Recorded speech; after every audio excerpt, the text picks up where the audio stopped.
Bien, también. Bueno, muchas gracias. Buen día a todos y a todas. El día de hoy el tema es salud, como saben. Vamos a iniciar con el doctor David Kersenovich, secretario de Salud. Entre otros temas, nos va a hablar de por qué el exceso de azúcar le hace daño a las niñas y a los niños. Porque como habrán visto en algunas de las giras, algunas niñas y niños me dicen, ¿por qué se fueron los dulces de las escuelas?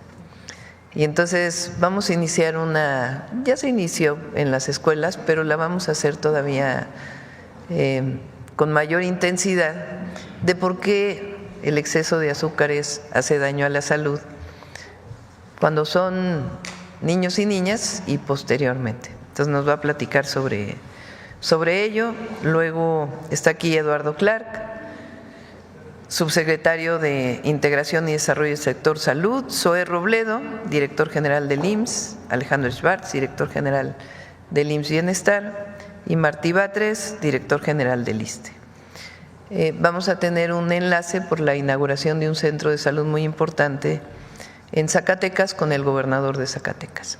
Entonces, primero le damos la palabra al doctor Kersenovich, después, si les parece, Zoé, Martí y Alejandro, ¿les parece? Para cerrar con el gobernador. Adelante. Gracias. Con su permiso, Presidenta, buenos días a todas y todos. Como decía la Presidenta, vamos a explicar un poco por qué el azúcar es dañino para los niños y cuál es el motivo precisamente de tratar de disminuir el contenido de azúcar en la dieta desde las escuelas y esperamos que permee también después en sus casas. Me pasa la siguiente, por favor. Algo que es muy importante es el equilibrio que existe entre el consumo de azúcar y la producción de insulina. En el momento que tenemos mucha azúcar y tenemos un trastorno en la producción de insulina, genera obesidad y diabetes.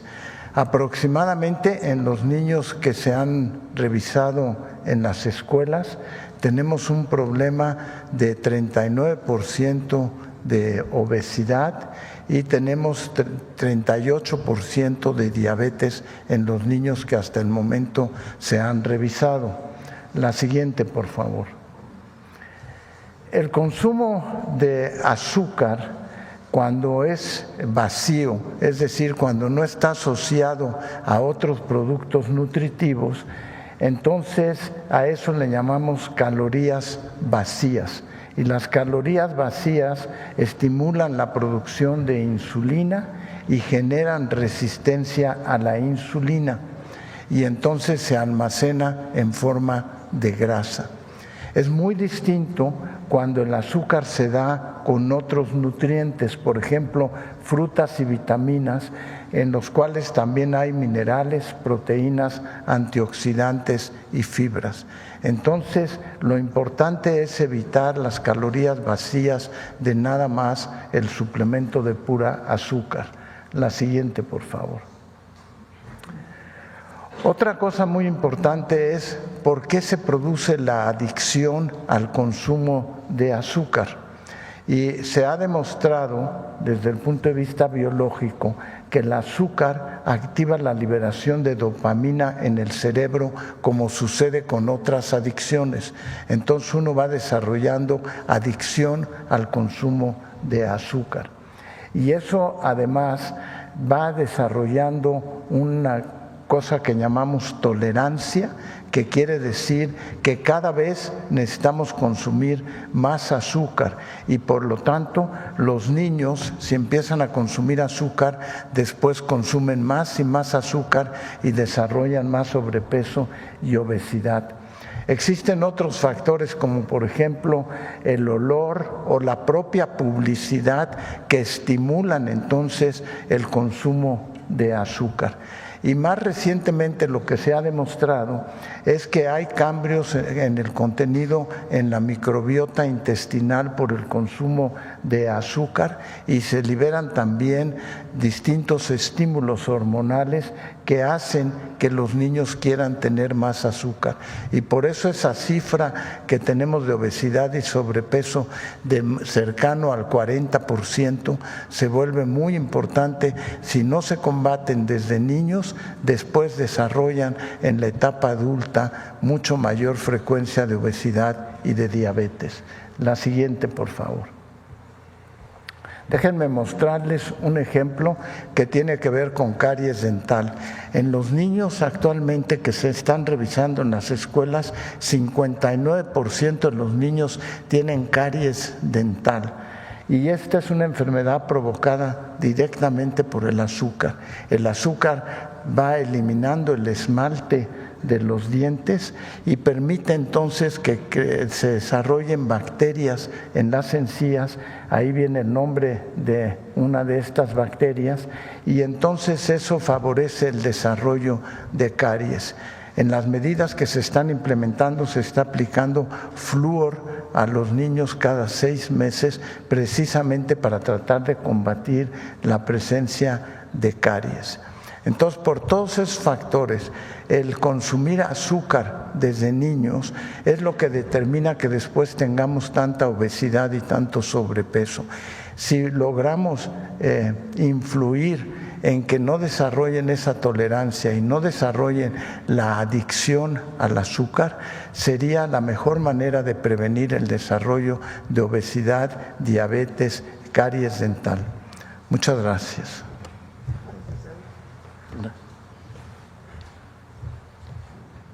Muchas gracias, con su permiso, Presidenta. Queremos comentar el día de hoy el seguimiento de una estrategia que presentamos aquí en la Mañanera del Pueblo, llamada 230-100, que consiste en elevar la productividad de las cirugías, las consultas de especialidad y las consultas de medicina familiar en el IMSS, con el objetivo de reducir los tiempos de espera. Y en este caso tenemos el caso de las consultas de especialidad. Si podemos poner la primera, por favor.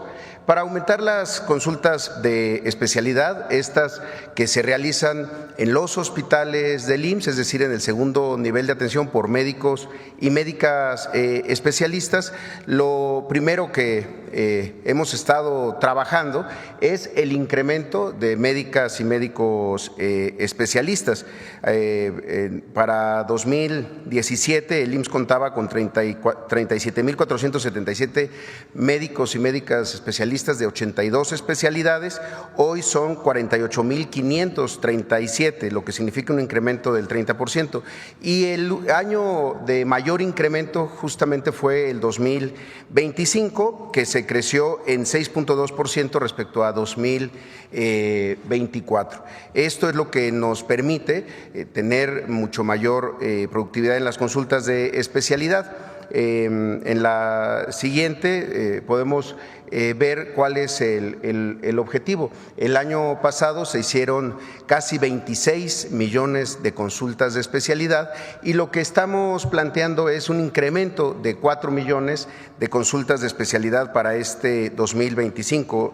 Esto es un incremento de consultas que nos permitirá reducir, insisto, los tiempos de espera. En la siguiente, entre otras medidas, las que vamos a tomar es tener todos los consultorios de especialidad de los hospitales con turno vespertino. Como se puede ver, el 57% de las consultas de especialidad ocurren en el turno de la mañana, en el turno matutino, 36% en el vespertino. Y otro elemento importante, los fines de semana, los consultorios ahí están, entonces se están llevando a cabo estrategias para poder aperturar consultorios, sobre todo de las especialidades de mayor demanda, como medicina interna o pediatría, también los fines de semana.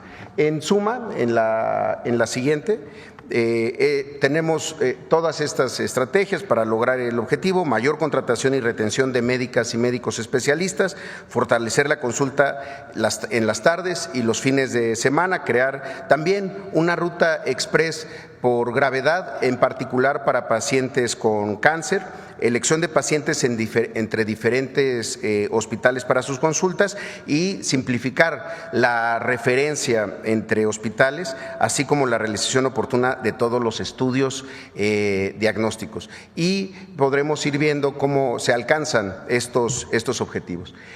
También el día de hoy, en la siguiente por favor, queremos informar de un caso muy importante. Desde el 21 de julio de 1988, que se realizó el primer trasplante de corazón en México, en el Hospital General del Centro Médico Nacional La Raza, pues todo el sector ha hecho esfuerzos importantes porque toda la red hospitalaria de procuración de órganos, es decir, de donación, procuración de órganos y después de trasplantes, pues vaya creciendo. En el caso del trasplante de corazón, un trasplante bastante complejo, en este año solamente y solo en el IMSS hemos realizado 11 trasplantes, pero acaba de ocurrir un caso muy especial, que es el trasplante de corazón pediátrico, es decir, cuando hay un trasplante para un menor de edad. Y esto ocurrió apenas el 22 de mayo pasado en el Centro Médico Nacional de Occidente, allá en Guadalajara, que realizó su primer trasplante pediátrico de corazón. Estuvimos trabajando con COFEPRIS para obtener la licencia y con esto nos convertimos en el segundo hospital, junto con el Hospital Infantil de México, en poder realizar trasplante de corazón. Solo las instituciones públicas realizamos procedimientos de esta naturaleza y la beneficiaria fue una joven de 16 años, Ariadna, que padeció una enfermedad cardíaca congénita y ella se vio beneficiada gracias a la donación y al traslado del órgano desde el Hospital General de Zona número 2 en Saltillo, en Coahuila. Entonces, también queremos informar de estos hitos que siguen construyendo la historia de instituciones públicas que están a la vanguardia en procedimientos de alta complejidad. Muchas gracias, presidente. Adelante, Martín. Ponemos lo del Hospital de Oaxaca, gracias. Bueno, queremos comentar que hay un acuerdo en el Gabinete de Salud con la presidenta para construir un nuevo hospital regional en Oaxaca. Es un hospital regional de alta especialidad en Oaxaca, nuevo, va a sustituir al Hospital Benito Juárez, que se encuentra actualmente allá. Es un proyecto que se construirá en una superficie de más de 100,000 metros cuadrados, contará con 250 camas sensibles, tendrá 43 consultorios de especialidades, va a contar con un helipuerto y va a tener también un equipamiento muy relevante. Entre esos equipamientos, por ejemplo, el acelerador lineal, que es para combatir con mucha precisión el cáncer, es parte de la medicina nuclear más avanzada, cámaras de centelleo que también son para diagnóstico de cáncer, combate al cáncer, equipos de resonancia magnética, unidad de radioterapia, entre otros equipos avanzados. Este hospital se va a ubicar en un terreno que fue expropiado por el gobierno del estado de Oaxaca en favor del ISSSTE. Se encuentra en el kilómetro 17 de la autopista Tehuacán-Oaxaca, en el municipio de San Lorenzo, Cacautepec, a 4 minutos del entronque con la ciudad de Oaxaca. Y está en una zona que va a ser una verdadera ciudad de la salud, porque ahí va a estar junto un hospital del IMSS y otras infraestructuras de salud del gobierno del estado de Oaxaca. Esta va a ser una construcción importante y el ISSSTE va a hacer esta construcción en favor de las y los trabajadores del estado, particularmente de las maestras y de los maestros del estado de Oaxaca, que nos han solicitado este hospital en las reuniones que hemos tenido. La inversión aproximada es como de 3,000 millones de pesos y se va a beneficiar a más de 200,000 derechohabientes del estado de Oaxaca y a más de 1,5 millones de derechohabientes de los estados de Puebla, Veracruz y Chiapas, que también podrán acudir a este hospital por ser un hospital regional. Va a ser una inversión muy importante de parte del ISSSTE, en esta etapa de construcción de infraestructura moderna, de salud, en las zonas del sureste del país, especialmente en zonas con mayor marginación en nuestro territorio nacional.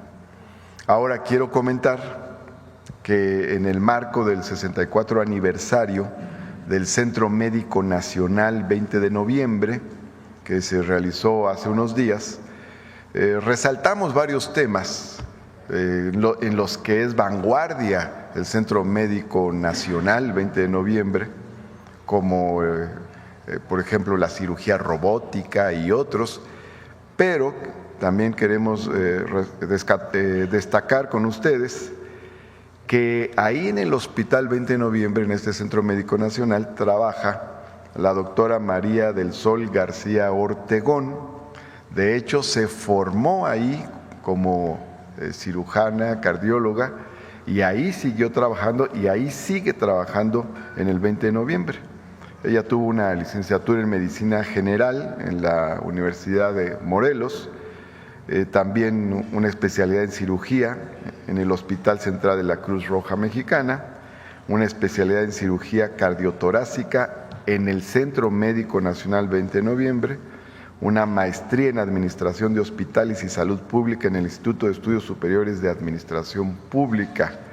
Y bueno, pues ella es la primera mujer en realizar un trasplante de corazón en el ISSSTE, en el Sistema de Salud Mexicano, en México, en América Latina, y es un orgullo para el ISSSTE recordarlo ahora. Por eso es que al realizarse este aniversario del 20 de noviembre, destacamos este hecho de la primera mujer en realizar un trasplante de corazón en México y América Latina. Además es tiempo de mujeres. Sí, tenemos una pequeña capsulita para concluir, si la ponemos. Cuando esta enfermedad cardiovascular llega a una etapa terminal en la que ya no se puede hacer ningún procedimiento quirúrgico o hemodinámico o médico para su tratamiento, lo que queda en una insuficiencia cardíaca terminal es hacer un trasplante de corazón. Con motivo del 64 aniversario del Centro Médico Nacional 20 de noviembre, recordamos la hazaña de la cirujana cardiotorácica María del Sol García Ortegón, egresada de esta institución, quien se convirtió en la primera mujer en realizar un trasplante de corazón en Latinoamérica, México y en el ISSSTE. Con 26 años de trayectoria en el ISSSTE, es pionera en la práctica de cardiocirugía robótica, que con técnicas de mínima invasión permite la colocación de bypass coronario, marcapasos, desfibriladores y reemplazo de válvula aórtica. Para el Gobierno de México y el ISSSTE, la cirujana María del Sol, quien en promedio realiza 80 cirugías cardiovasculares al año, junto con el equipo del Centro Médico Nacional 20 de noviembre, es un orgullo y digna representante de la calidad en la atención médica del sector público. Porque la salud es un derecho, no un privilegio. Muchas gracias, Presidenta.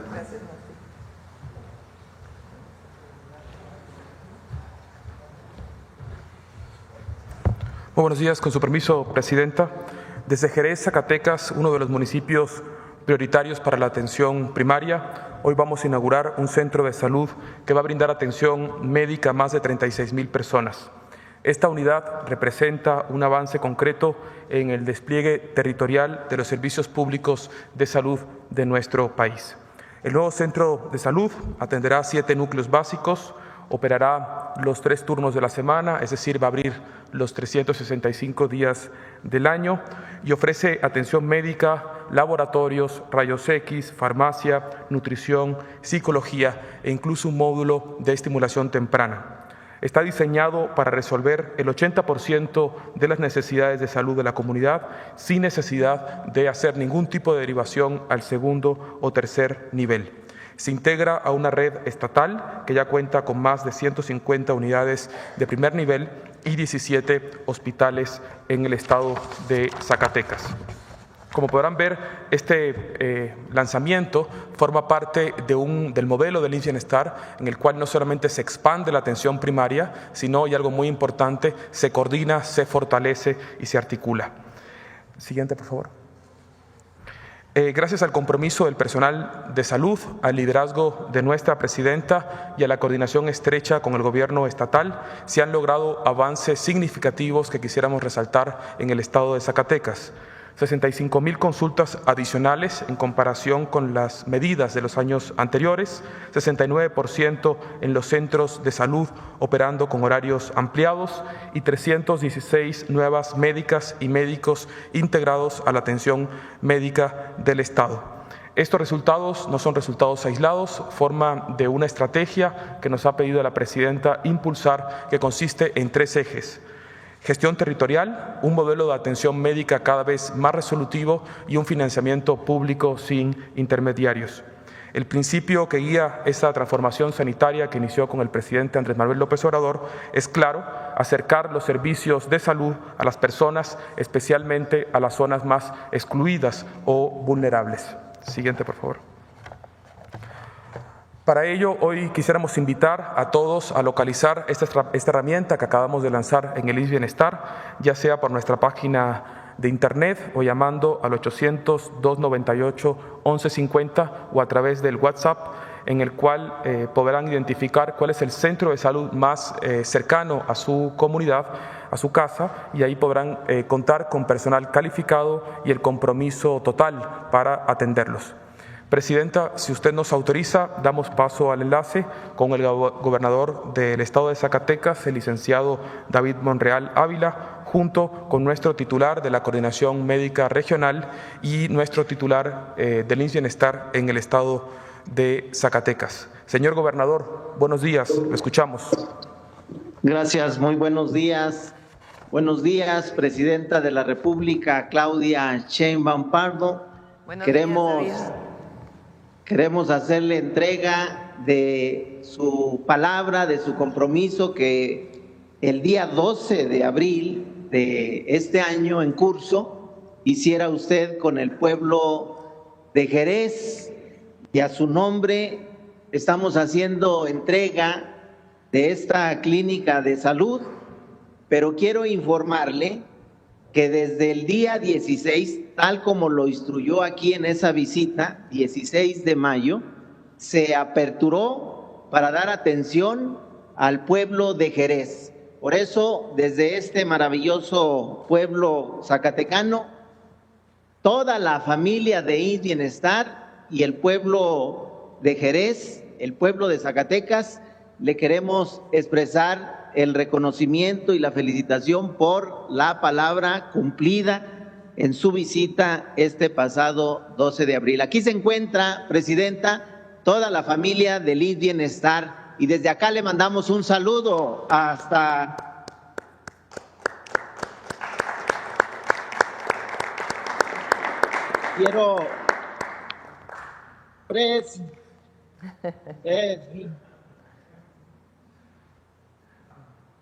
nuestro pueblo y la familia de IMSS Bienestar es un contento acá, Presidenta, porque como ya lo informó Alejandro, hemos avanzado mucho en materia de salud.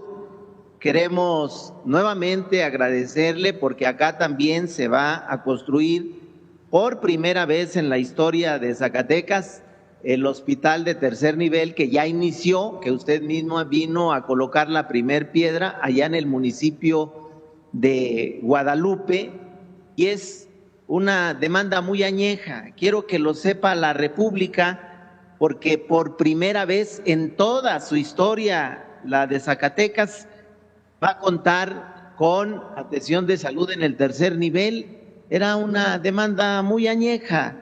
Tan solo un servidor, en 3 periodos que participé aspirando a conducir este estado, en las 3 ocasiones llevamos la propuesta, porque era una demanda sentida, de un hospital de tercer nivel, y es hasta hoy, bajo su gobierno y en el compromiso, que se está haciendo realidad este sueño de tener un hospital de tercer nivel, y se lo queremos agradecer y reconocer.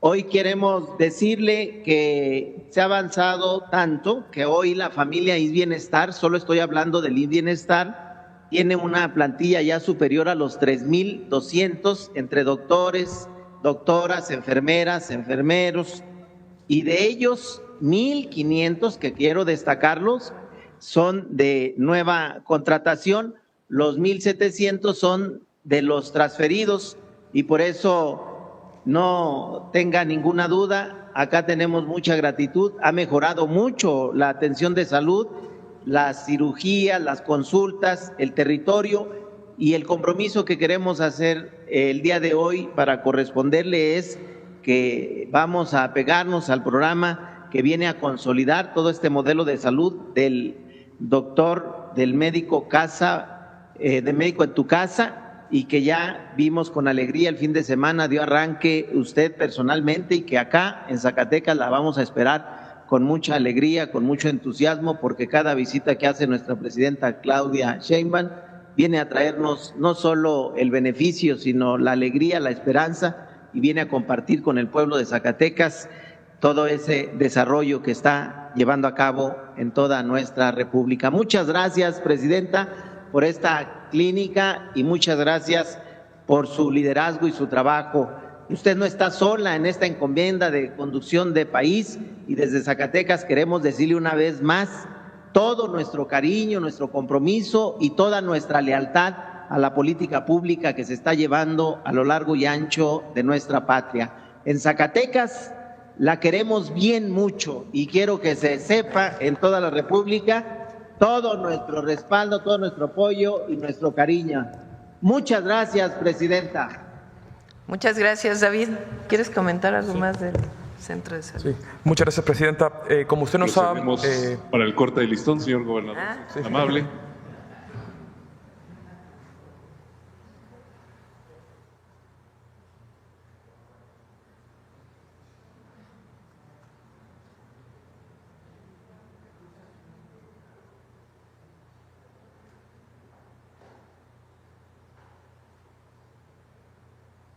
Dale tú. 1, 2, 3. 1, 2, 3.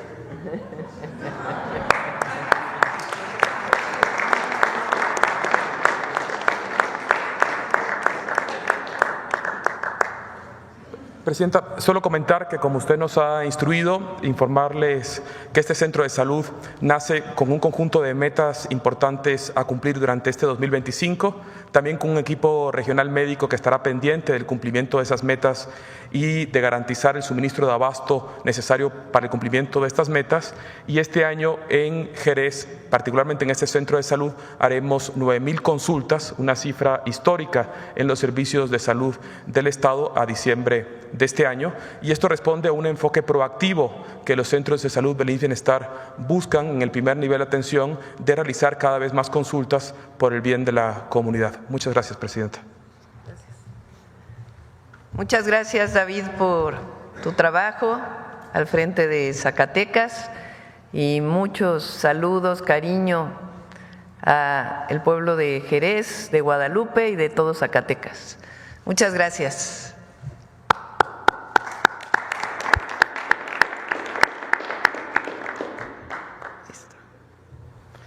Bueno, terminamos por el día de hoy las presentaciones y vamos a las preguntas. A ver, acá. Gracias, presidenta. Buenos días. Karen Ballesteros, de Canal 11. Primero, preguntarle en temas de salud. Ayer mencionaba sobre la instalación de las farmacias del bienestar.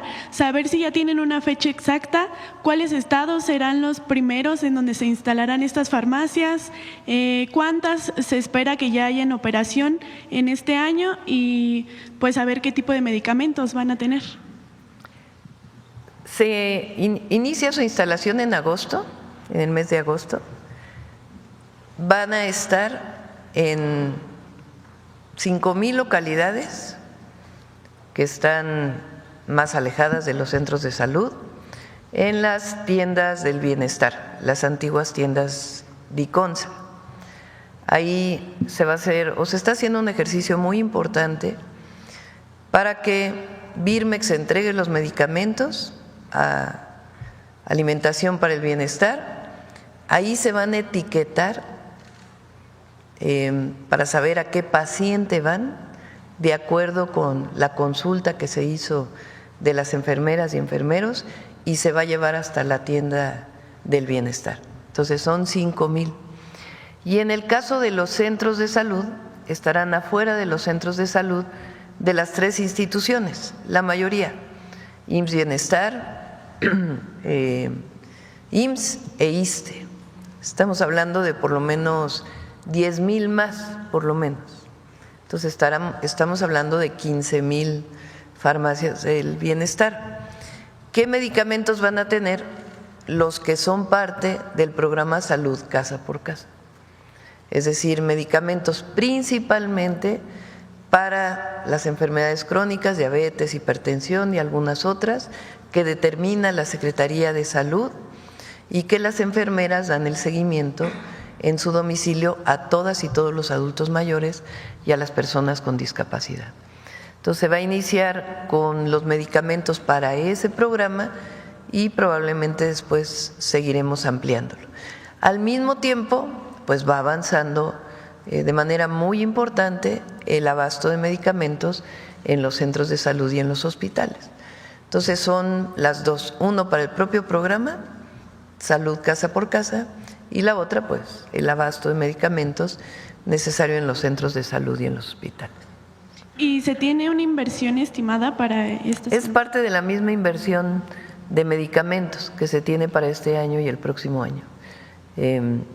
Son las mismas compras que se están haciendo de medicamentos.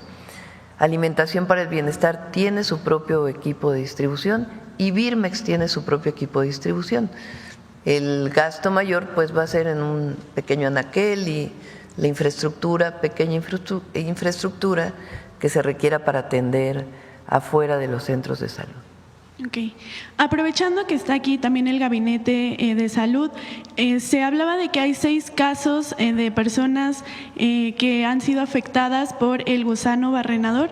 Saber pues si sí son 6 casos, confirmar cómo está el estado de salud de estas personas y si hay una estrategia para prevenir este tipo de afectaciones en las personas. Sí, efectivamente hay 6 casos, de los cuales 5 ya están en su casa y 1 está hospitalizado. Y ya hay una estrategia para tratar de prevenir y es una campaña donde ustedes nos pueden ayudar también, y es que tiene que ver con higiene cuando uno tiene una herida, porque el contacto es a través de una herida que alguien se tiene que producir y tiene que ver con el aseo, así como el lavado de las manos cambió muchas de las enfermedades infecciosas en el país. Aquí cuando alguien tiene una herida requiere lavársela en forma adecuada. El tratamiento de estos casos es precisamente un lavado quirúrgico. Cuando ya el gusano se mete y se hospeda en el tejido, hay que ir a tratar de hacer un lavado quirúrgico y poderlo curar.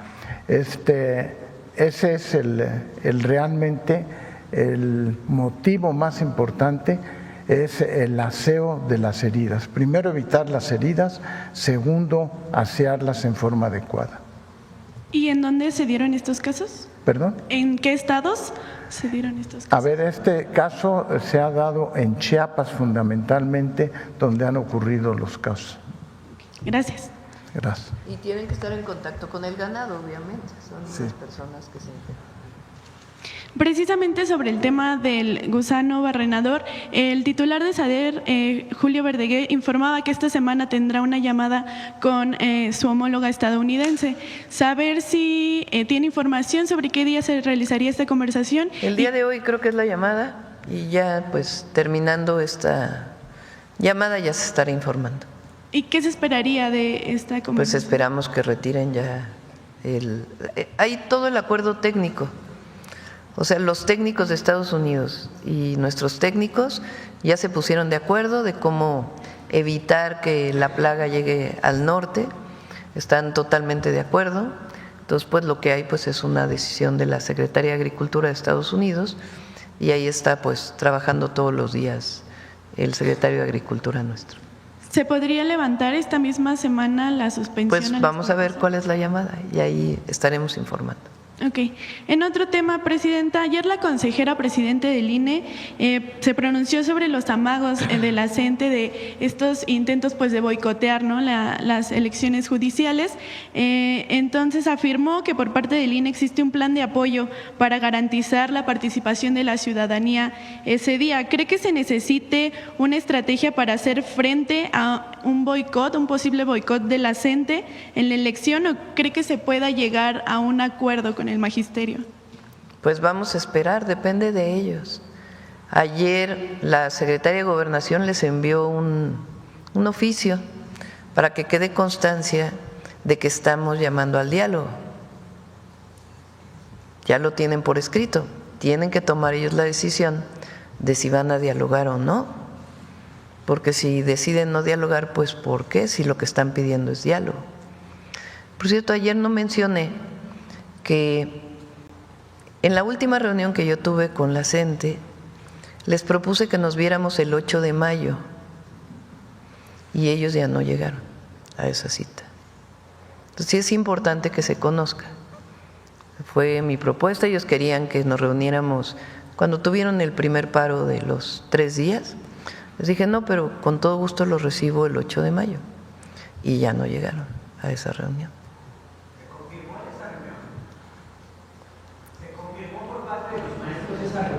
Lo dijimos en la reunión que tuve con ellos, que el 8 de mayo, y ellos ya informaron que, pues, que no iban a venir. ¿No argumentaron nada? No. ¿Cuántas veces han cancelado ellos? Pues por lo pronto la del 8 de mayo, que sí es importante, porque era antes de su paro, del 15 de mayo. La idea pues era llegar a acuerdos a través del diálogo directo con la presidenta. Pero ellos no quisieron pues acudir a esta reunión. Entonces ahora pues plantearon que era la del viernes pasado, pero pues dadas las circunstancias, consideramos que era mejor que lo recibieran pues el más alto nivel del gobierno, que es la Secretaría de Gobernación y el Secretario de Educación Pública, y ahora se les envió un oficio diciéndoles que está abierta la mesa, particularmente para el día de mañana. Entonces ellos tienen que decir, pues si quieren dialogar o no quieren dialogar.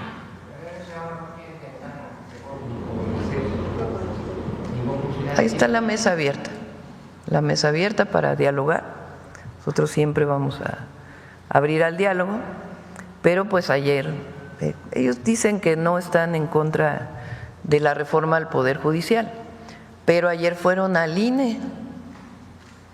Y como dije ayer, pues ¿qué tiene que ver el INE con la demanda de revocar la ley del 2007? ¿Y ahora ya se definió el movimiento de Ayotzinapa? Los voy a recibir hoy a los padres de Ayotzinapa. Es parte de las reuniones que tenemos para darle seguimiento a la investigación. A ellos los voy a recibir el día de hoy. Alrededor de la 1, sí. Ya. Primero es a los padres y a las madres. Es una responsabilidad. Primero hablar con ellos y si ellos aprueban, seguir informando. Si no, pues nosotros seguimos trabajando para la verdad, la justicia y encontrar a los jóvenes. Por último, Presidenta, ayer una jueza federal suspendió este impedimento a la Fiscalía General de la República para apreender a Silvano Aureoles. ¿Saber si ya la Fiscalía le ha informado algún avance sobre el caso? Pues es un asunto de la Fiscalía. Yo creo que ellos son los que tienen que informar. Gracias. Que fue una jueza, por cierto, quien frente a la orden de aprehensión pues dio el amparo aquel. Adelante. ¿Quién fue el que se quedó ayer? Ahorita vamos para allá. Buenos días, Presidenta. Buenos días a todas y a todos. Nancy Flores, de la revista Contralínea. Presidenta, acerca de las presiones que ejerce Estados Unidos a diversos países en el mundo, a la mayoría de los países en el mundo, pues hay ya muchísima evidencia de que muchas de esas presiones se ejercen de forma encubierta, que no es de forma abierta, y para ello operan sus agencias, particularmente el caso de la CIA y la DEA. Hay demasiadas evidencias de ello en América Latina, por ejemplo, en el caso de Brasil, en el caso de Argentina, en el caso de Colombia, en el caso de Bolivia. Estas presiones se hacen incluso con operaciones clandestinas y cometiendo todo tipo de delitos. Después el gobierno de Estados Unidos lo niega. Sin embargo, hay evidencias de que esto se utiliza para desestabilizar países, también para debilitar gobiernos, sobre todo aquellos que son electos democráticamente, pero que tienen una característica de ser justamente estos gobiernos progresistas. Además, por supuesto, se utilizan en algunos casos ya muy graves para cometer golpes de Estado blandos y golpes de Estado duros, y en casos todavía más terribles para declarar guerras. Esto, por ejemplo, ha ocurrido también en Europa con la Operación Gladio de la red Stay Behind, que ya hay muchísima evidencia de ello, como operó la CIA en concordancia con la OTAN. Pero en el caso, por ejemplo, de Irak, se inventaron estas pruebas de las armas de destrucción masiva. Todo esto lo que nos revela es que estas agencias no solo operan de forma clandestina, sino que cometen todos estos crímenes, incluso mienten, fabrican evidencias y además, pues en el caso mexicano particularmente, se tiene pues todo este antecedente en los gobiernos de la Cuarta Transformación que financian, por ejemplo, a los opositores. El caso más evidente es de la Organización Mexicanos contra la Corrupción y la Impunidad, fundada por Claudio X González Guajardo, que sirvió como un brazo jurídico y un brazo mediático para golpear al Estado mexicano de forma sistemática, y sigue operando de esa manera. Además, pues está todo el tema de cómo han filtrado expedientes falsos, sobre todo para servir a las campañas de la oposición, como el caso de este expediente o estos expedientes que dieron origen a las campañas de narcopresidente. También está el tema del secuestro del Mayo Zambada, que hasta la fecha no se ha aclarado. En estos asuntos, México ha enviado diversas notas diplomáticas y Estados Unidos simplemente no las responde.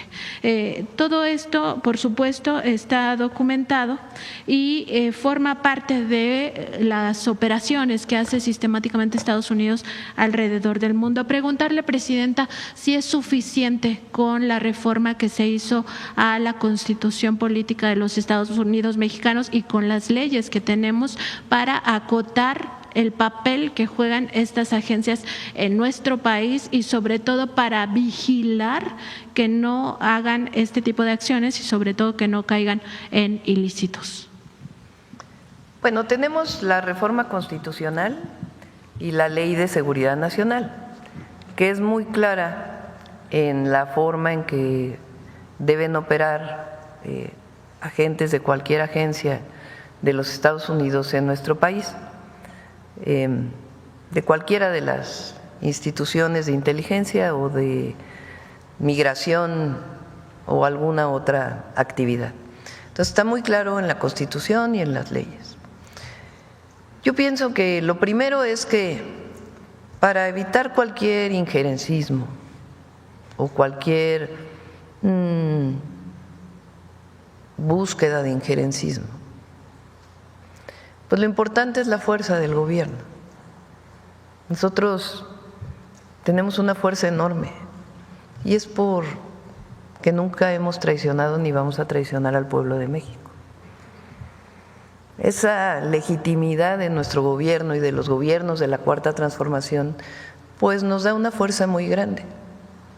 A lo mejor a gobiernos débiles pues tienen otra circunstancia, pero nosotros, nuestra fuerza radica en el apoyo al pueblo y en ser un gobierno del pueblo.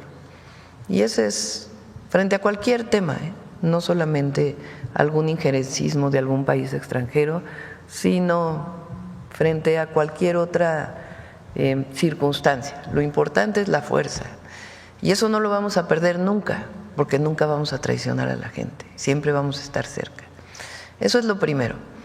Lo segundo es que, a diferencia del pasado, del calderonismo particularmente, también de Zedillo, que cedió la presidencia por un acuerdo previo debido a el apoyo financiero que le dio Estados Unidos a México. No lo digo yo, lo dice La Bastida. Pero particularmente en la época de Calderón, y ya ahora lo dijo Calderón públicamente, pues que está muy preocupado porque Estados Unidos ya no va a tener injerencia y que ha establecido una relación distinta con América Latina. En esa época pues están los casos de Rápido y Furioso y muchos otros casos en donde las agencias o los agentes de las agencias de Estados Unidos operaban en nuestro territorio. Ahora pues está regulado. Miren, pongan la Ley de Seguridad Nacional otra vez. Entonces, está completamente regulado. Esa regulación vino con el presidente López Obrador y nosotros la llevamos a la Constitución. Y esa regulación lo que dice es, tienen permiso que lo otorga Secretaría de Relaciones Exteriores, en nuestro caso a partir del análisis de un comité intersecretarial, y tienen la obligación incluso de enviar informes cada mes, que los envían, cada mes envían sus informes. Entonces, en nuestro caso no vemos ese problema hoy en México, y la mejor vacuna frente a ello pues es la fuerza del pueblo. Esa es la mejor vacuna. En los antecedentes históricos pues está el caso del golpe de Estado a Madero, en donde participó abiertamente el entonces embajador de Estados Unidos en México para el golpe de Estado de Victoriano Huerta contra Madero. Pero Madero, que era un buen hombre y era apóstol de la democracia, es el apóstol de la democracia, había ido perdiendo apoyo popular por diversas razones, entre otras porque él pensaba que llegando, que hubiera democracia, todo lo demás se iba a resolver poco a poco. Y quienes habían participado en la revolución para demandar justicia social, particularmente para los más desprotegidos de nuestro país de aquella época, pues no estuvieron de acuerdo y sintieron que Madero no estaba cumpliendo, además de pues este intervencionismo que hubo. Y ahí pues se da esta circunstancia, hay mucho escrito sobre ello, José Alfonso sabe más que yo, y quien ha escrito mucho sobre ello es Felipe Ávila, que es el director del Instituto de las Revoluciones Mexicanas. Entonces, para que lean su libro, que es muy interesante sobre Madero. Muchos otros han escrito sobre esto. Entonces, ¿qué tenemos que hacer nosotros? Mantener una relación cordial, de respeto con los Estados Unidos, y al mismo tiempo pedir una relación de respeto con nosotros y no perder pues la fuerza y la cercanía con el pueblo. Y eso es lo que nos sostiene y nos va a sostener. Entonces, ¿no habría un tipo de vigilancia para estos agentes?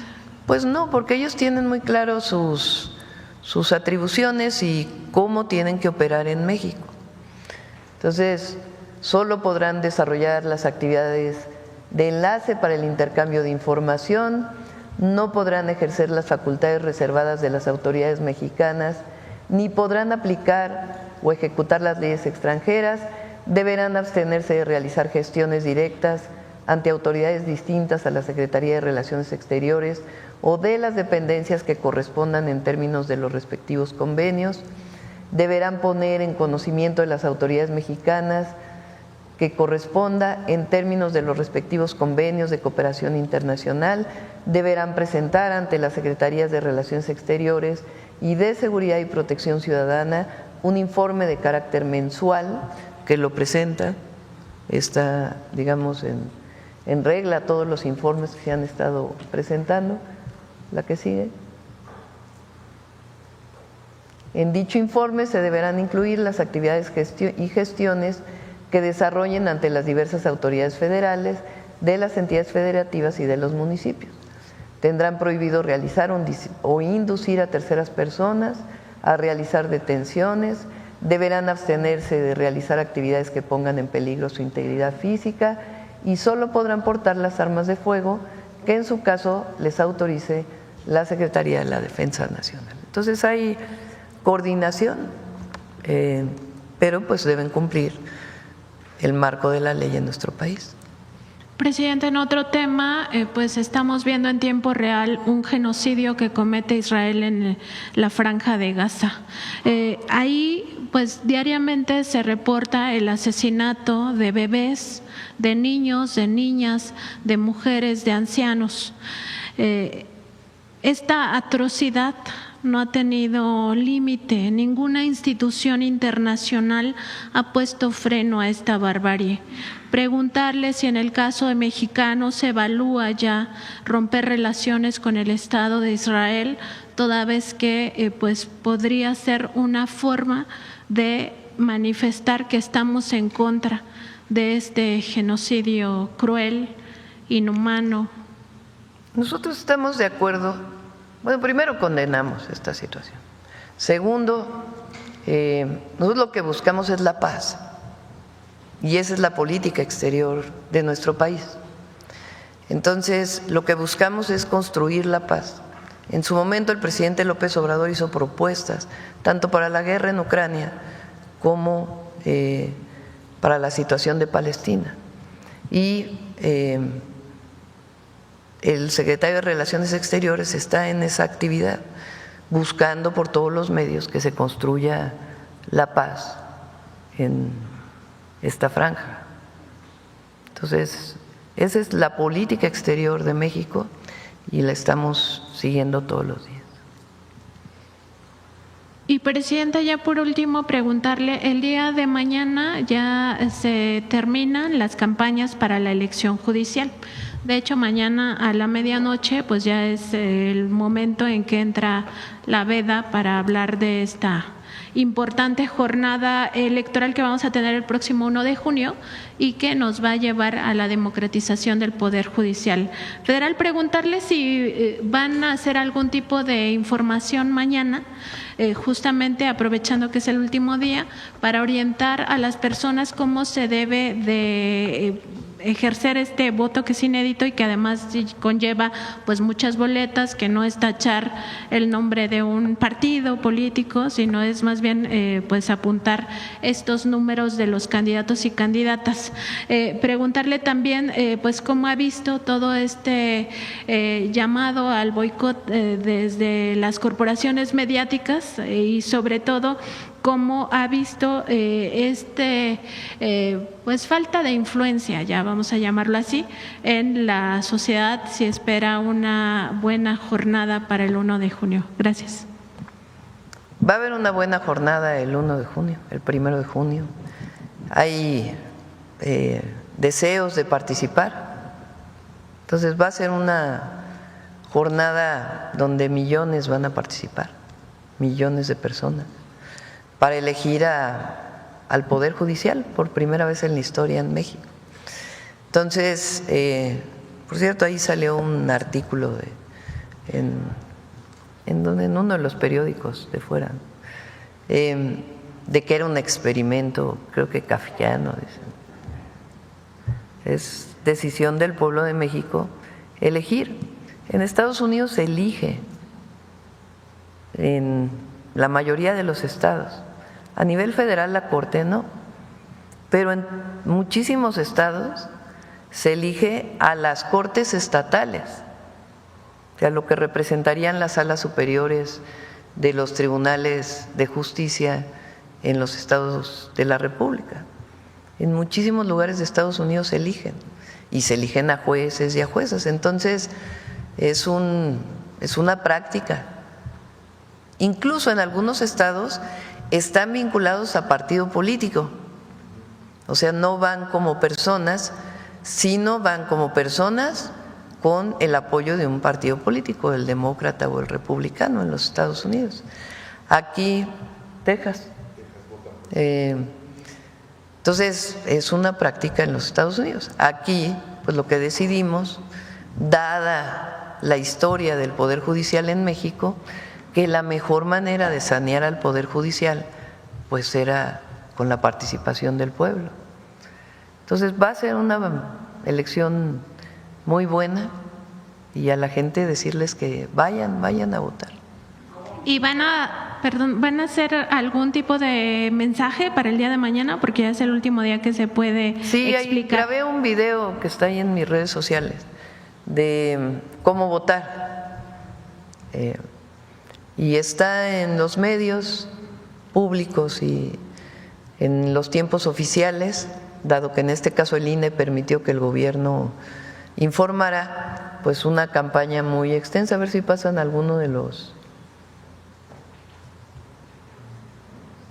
Hay uno incluso que tiene una cancioncita que creo que pasa en el radio.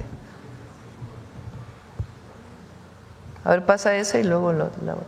Ah, esa es, sí. El 1 de junio tú vas a votar por un nuevo poder judicial. Te van a dar 6 boletas en tu casilla y con ritmo y conciencia tú eliges con tu voto.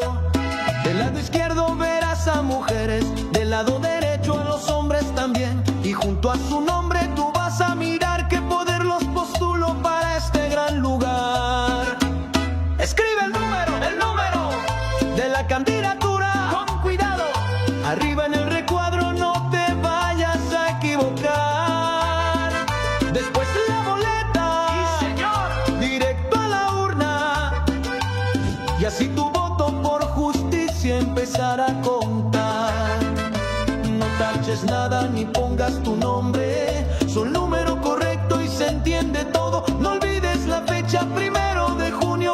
Vota por un nuevo poder judicial.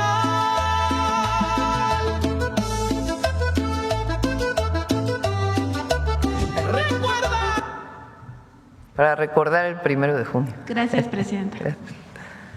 A ver, acá, vamos acá. Acá, y luego ya… Los compañeros estaban desde ayer, ¿no? Sí. Sí. Muy buenos días, presidenta Sandra Aguilar de Grupo Informativo. Y bueno, ya que hacemos alusión al tema del Poder Judicial, compartirle que, bueno, precisamente tenemos hasta el día de mañana para poder brindar toda la información y, bueno, es importante compartirle que la gente no sabe por quién votar. Entonces, al momento de ingresar a la página del Instituto Nacional Electoral, en este, pues, link que han dado a conocer, es confusa la información. No sé si para el día de mañana pudieran tal vez compartir cómo la gente puede ingresar, buscar la sección, los hombres, mujeres, por quién se pueda votar, pues para que la gente conozca. La página del INE que vienen los candidatos y candidatas. Sí, dice que está un poco confusa para la gente que ingresa, entonces solamente aquí hacer el comentario, un pequeño ejercicio para que la gente pues salga el próximo domingo a votar. Y bien, en el tema de salud de casa por casa, quiero compartirle que tenemos impresiones de gente que ya han… Espera un poco, está lo del INE. A ver, pero hay una donde se entra a los… Eso es para ver la casilla. Ah, bueno, ahí está. Ah, no, perdón, tienen razón. Ahí está. O sea, cargo. No. Es otra página donde vienen los candidatos y candidatas. Ahí está.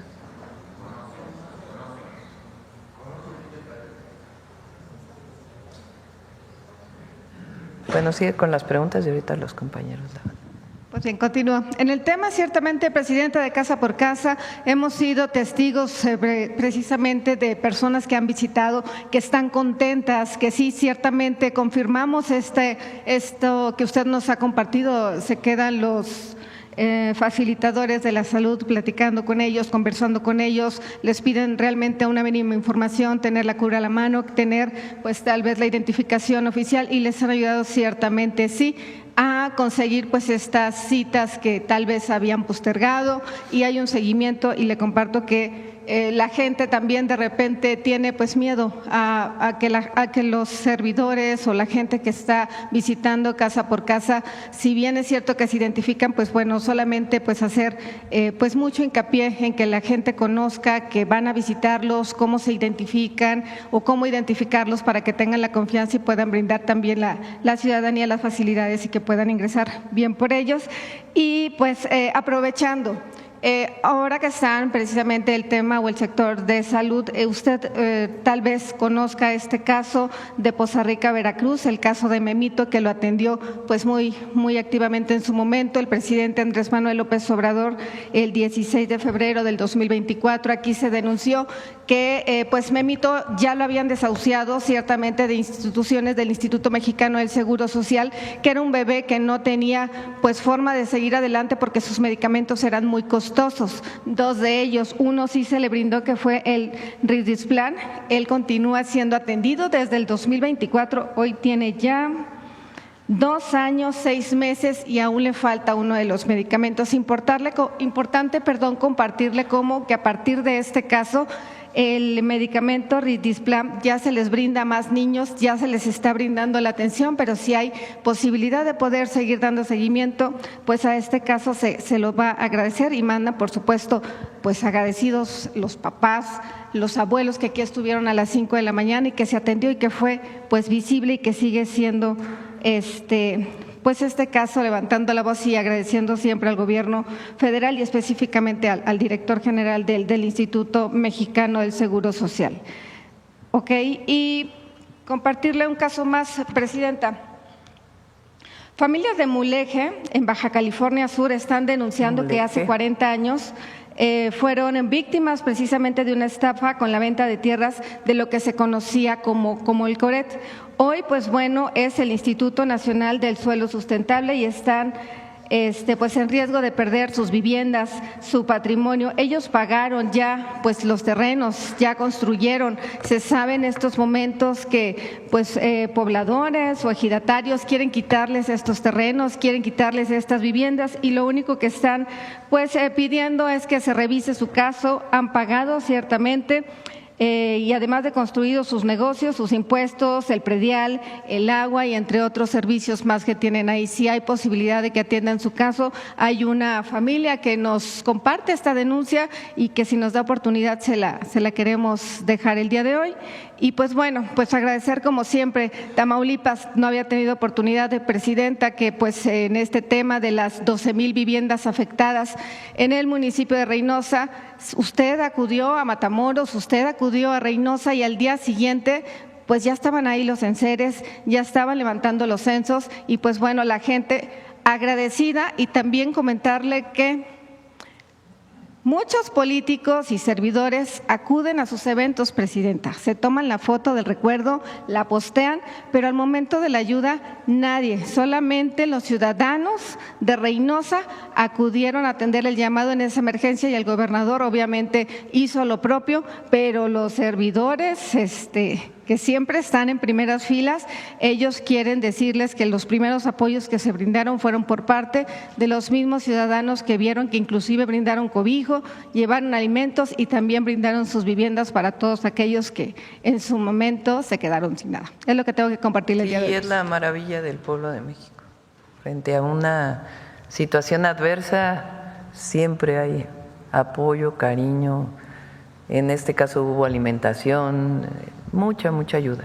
Y estuvo ahí el gobierno del estado y Laura Velázquez, que es la coordinadora de Protección Civil desde el primer momento, y ya que se hizo el censo, pues ya se empezaron a entregar el apoyo para la limpieza y los enseres.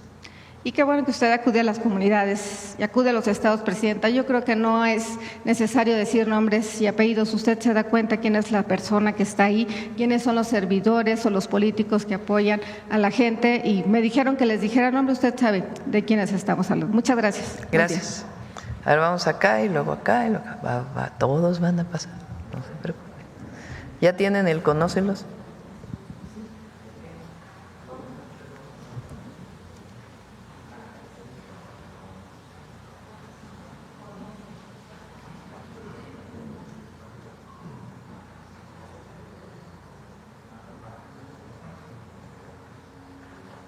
¿Por qué no dan la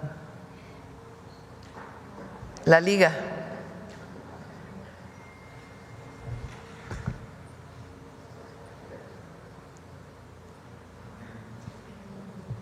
Candidaturas, poderjudicial.ine.mx. Adelante. Gracias, Presidenta. Buenos días, Rodrigo Muñoz de NX Noticias. Comenzar por el tema, una aclaración dentro de este esquema de 6 ejes de acción del Instituto Mexicano del Seguro Social. Hay uno que si nos pudiera ahondar un poquito más sobre qué va, es esta ruta express para pacientes con cáncer, saber a qué se refiere específicamente este apartado. ¿Quieres informar? Muchas gracias, Presidenta. Sí, con todo gusto. Uno de los elementos importantes cuando hay un diagnóstico por cáncer es la oportunidad que se abre para el inicio de un tratamiento. Eso tiene que ser a partir de un protocolo que se genera por medicina de especialidad en algún consultorio. Lo que hemos estado trabajando, sobre todo para algunos tipos de cáncer más comunes, es que las consultas que se están planteando para fin de semana, para ampliarlas también hacia los turnos vespertinos, sean de este tipo de especialidad, como es oncología. De esa manera, pues se va a poder hacer, sobre todo para las consultas subsecuentes, que son, en el caso de pacientes con cáncer, son muchas, que no se atrase nunca la consulta y desde luego todo el protocolo de atención, la cirugía, en las quimioterapias, la radioterapia o lo que indique el médico o la médica. Entonces, por eso estamos planteando que esta estrategia, si bien es general para muchas especialidades, tiene énfasis en algunas en donde la oportunidad, es decir, el tiempo entre que empiece el diagnóstico y los tratamientos, pues no se detenga. A eso se refiere. Okay. Gracias, director. Presidenta, igual aprovechando justo la presencia del director y del tema, el fin de semana cuando estuvo presentando el programa Salud Casa por Casa, pues de hecho nos enseñaron lo que contenían estas maletas, cómo iban a operar las y los servidores de la nación, los enfermeros, médicos y médicas, y se firmó un convenio precisamente con el IMSS para atender a personas que así lo requieran en el 2º y 3er nivel. Nada más precisar, estas personas no necesariamente entonces tienen que ser derechohabientes, sino se pueden atender si es que lo requieren y se pueden canalizar. Sí, la enfermera, el enfermero, el trabajador de la salud que vaya al hogar de un adulto mayor, pues ahí va a poder ver si hay una persona que requiere atención pues de manera expedita o de manera urgente, si ve que tiene algún problema mayor. Entonces, ¿a dónde va a acudir? Pues puede acudir al ISSSTE, al IMSS o al IMSS Bienestar. En la medida de lo posible, pues es de donde es derechohabiente. Pero de todas maneras, si hay alguna situación de emergencia y está más cerca el centro de salud del IMSS, pues acudir al centro de salud del IMSS. Y hay un mecanismo interno, por si no es derechohabiente, pues cómo se compensa al IMSS por haber recibido una persona que no tiene derechohabiente. Claro, en temas de emergencia, de urgencia, pues se tiene que atender a todos. Es un asunto del derecho humano a la salud.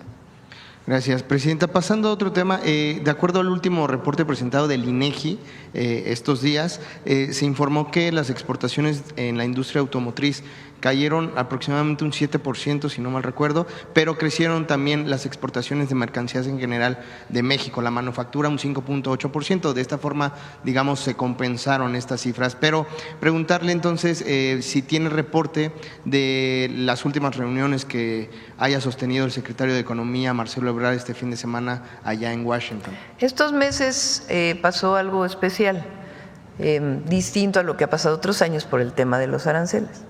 Muchas empresas, entre ellas automotrices, decidieron exportar más de lo que normalmente exportan en marzo. Si recuerdan, ese mes de febrero y marzo, logramos los acuerdos con Estados Unidos. Entonces aprovecharon pues ese periodo de tiempo de pausa para poder hacer más exportaciones. Entonces hay una compensación en abril porque los exportaron en marzo. Por eso hay más exportaciones de vehículos en el mes de febrero y en el mes de marzo. Entonces nosotros creemos que tiene que ver con eso, y hablando con las automotrices es esencialmente lo que nos están diciendo. Además, hay un elemento adicional. Las empresas automotrices estaban esperando primero una publicación que salió tiempo después sobre autopartes y tiempo después también sobre el descuento que van a tener las automotrices, particularmente de capital estadounidense, al ir a Estados Unidos. Una vez que salió esa publicación, entonces iniciaron sus exportaciones. Otras empresas les estaban cobrando doble arancel. Les cobraban el arancel del acero y el arancel de los autos. Entonces, ahora ya no hay duplicación de arancel, y eso ya nos dijeron muchas de ellas que ya van a iniciar las exportaciones. Entonces, tiene que ver con ello. Lo relevante, como tú dices, más allá de la automotriz, es que muchas otras empresas manufactureras, pues inclusive incrementaron las exportaciones a Estados Unidos y otros países. Presidenta, ahora, si me permite una precisión muy rápida, el día de ayer cuando nos presentó junto con el secretario de Educación Pública este contexto histórico sobre las demandas del magisterio, nos presentaba al inicio una tabla sobre este pequeño margen de escuelas que se han quedado sin clases o que han estado en paro en las últimas semanas a causa de la coordinadora. Conocer si se está considerando o se ha puesto sobre la mesa la opción de hacer descuentos a los maestros que están faltando. Depende de cada estado en general. ¿Cuál es la opción que siguen? Entonces, en algunos estados sí y en otros estados no. Ese es el mecanismo que se ha seguido. Pues sigue siendo al día de hoy, del reporte que tuvimos, alrededor del 9% de las escuelas en todo el país, y hay algunas entidades en donde hay mayor movilización, digamos, de las maestras y los maestros. Perfecto. Y ya por último, Presidenta, nada más preguntarle, nos había adelantado la semana pasada que ya sabía en qué casilla usted va a emitir su voto este domingo, si nos lo puede compartir, si ya lo tiene el dato. Se los doy mañana. Okay. Para traerles la dirección. Sí sé dónde está, pero para traer la dirección gracias, de dónde vamos a estar. Aprovecho ¿por qué no ponen la gráfica del IMSS? De los médicos especialistas, la que presentó Zoe ahora. Sí, préstame el micro.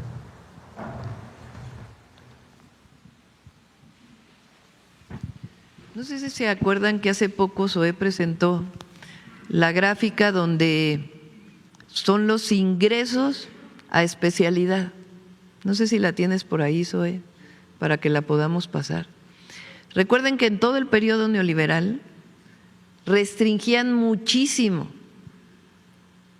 el acceso a las médicas y los médicos para estudiar una especialidad, con la idea de que si se restringía el acceso iban a salir médicos de excelencia, cosa que es absurdo. Producto de eso, pues dejaron de recibirse médicos especialistas en nuestro país y faltaban muchísimos médicos especialistas. El presidente López Obrador siguió un esquema de aumentar el número de ingresos de médicos para estudiar su especialidad. Gracias a eso, fíjense nada más, del 2024 al 2025 son cerca de 3,000 médicos más que entraron al IMSS, ya como médicos del IMSS. Si no se hubiera seguido la política educativa de abrir el ingreso para la especialidad, nunca hubiéramos tenido esto porque no hubiera habido médicos especialistas. Entonces, este incremento del 2018 de 38,000 a 45,000 Entre otras cosas, pues es gracias a que hay más médicos especialistas. Pero como ustedes saben, una especialidad, dependiendo, pues puede tardar 2 años, 3 años, 4 años, 5 años. Entonces, hoy hay más egresados de las especialidades y por lo tanto, pues hay más posibilidad de contratación de médicos especialistas. Y ahora pues rompimos récord en el 2025 en el IMSS. Entonces, esto va a permitir pues mejorar muchísimo el servicio de especialidad del Instituto Mexicano del Seguro Social, tanto consultas como alguna otra atención que se requiera.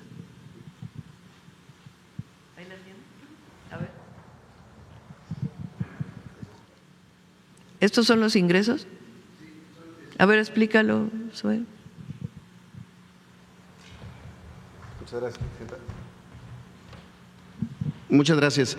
Sí, esta es la evolución de los ingresos a una residencia, es decir, al espacio de la formación para la especialidad.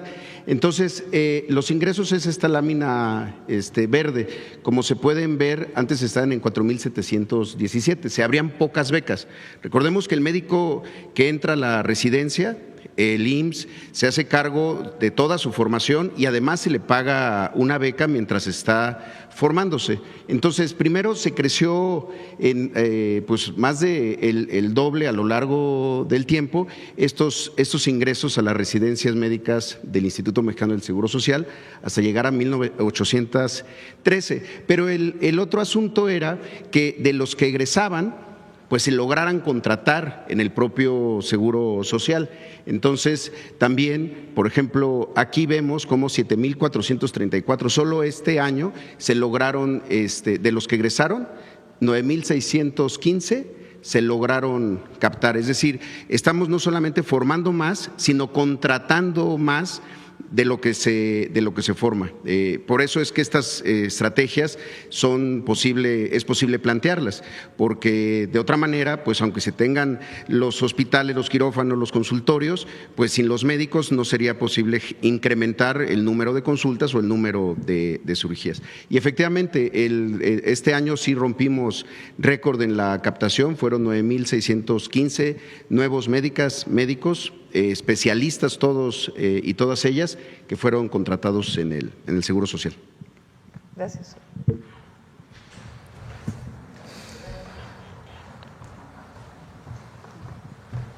Presidenta, gracias. Susana Carreño, de Radio Universidad de Guadalajara y Canal 44.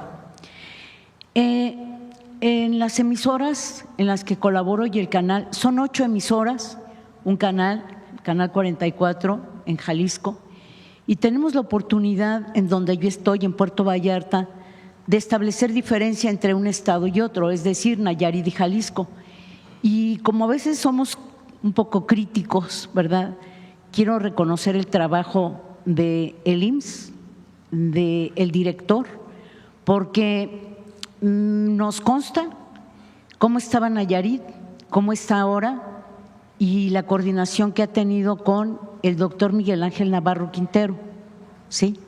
Lo vemos, por ejemplo, en las clínicas, ahí en la zona de Mezcales, que está atendiendo un flujo por el crecimiento que ha habido y que le han invertido mucho al IMSS ahí en esa zona de Bahía de Banderas.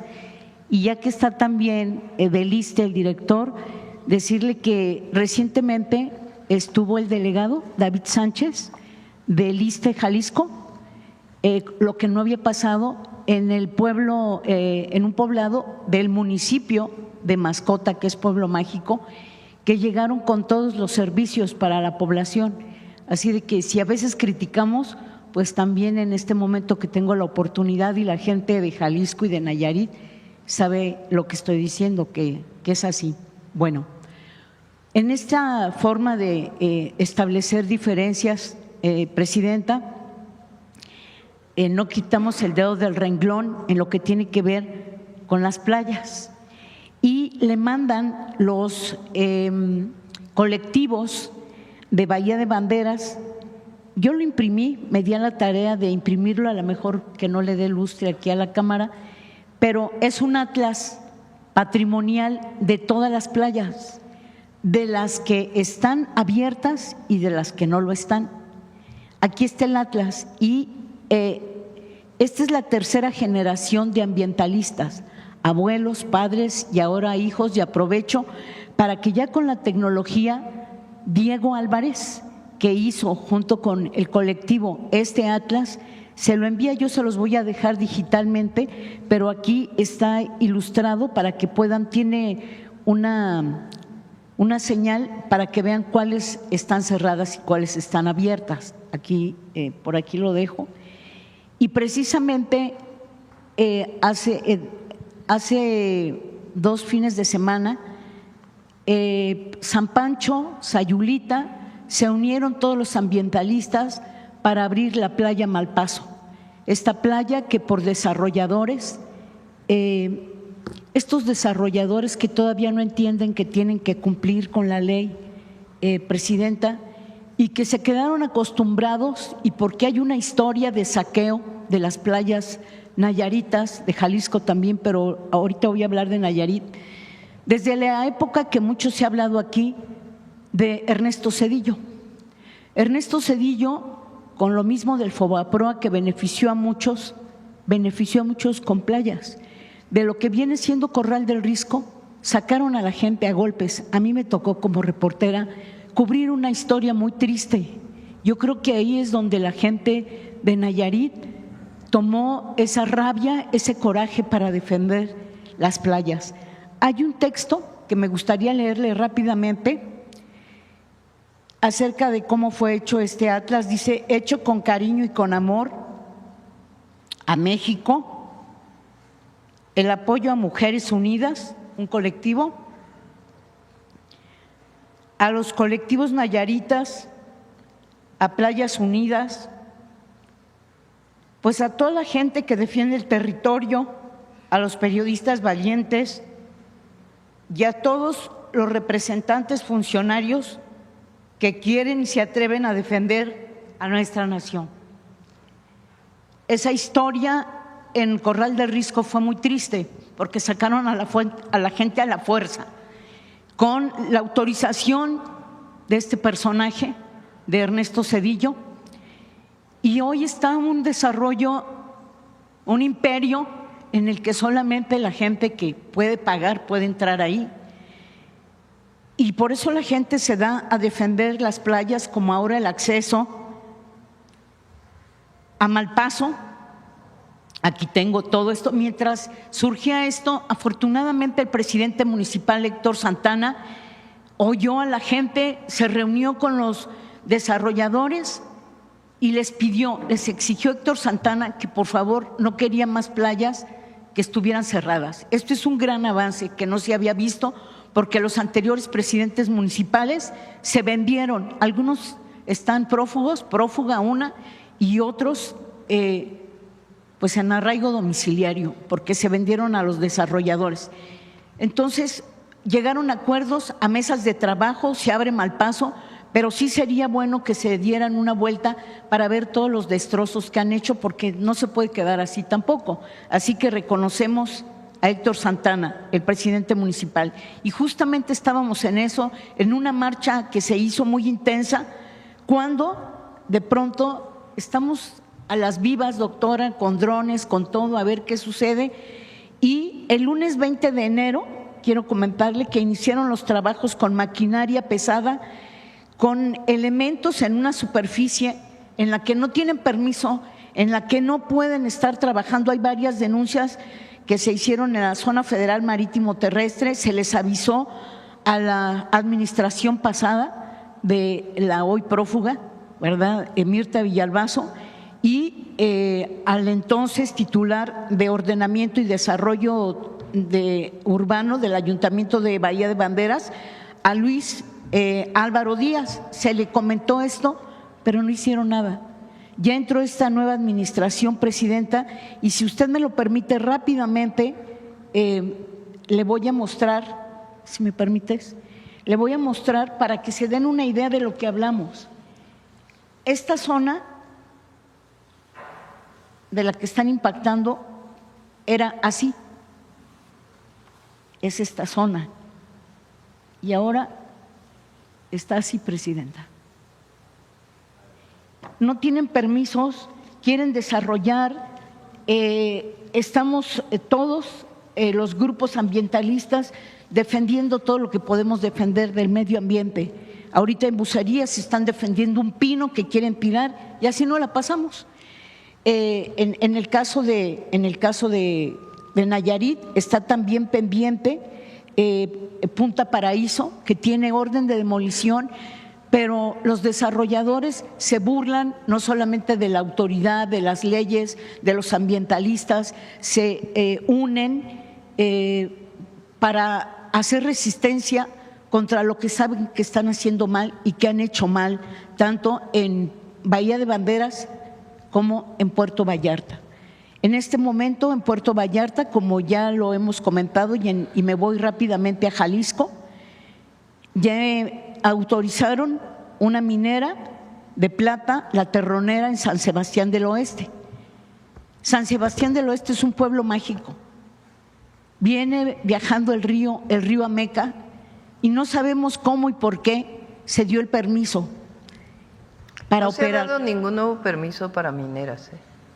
Doctora, aquí le voy a dejar todo, se lo voy a pasar. Pero por parte del área de Secretaría de Economía que ve concesiones, no se ha dado ningún permiso nuevo. Bueno, algo pasa, pero entonces es bueno que Mariana, yo quiero reconocer que Mariana Boy me ha respondido mis mensajes. Me gustaría, yo sé que tiene mucho trabajo en todo el país y ojalá que pudieran ponernos a alguien, sería mucho pedir, de manera permanente en esa zona.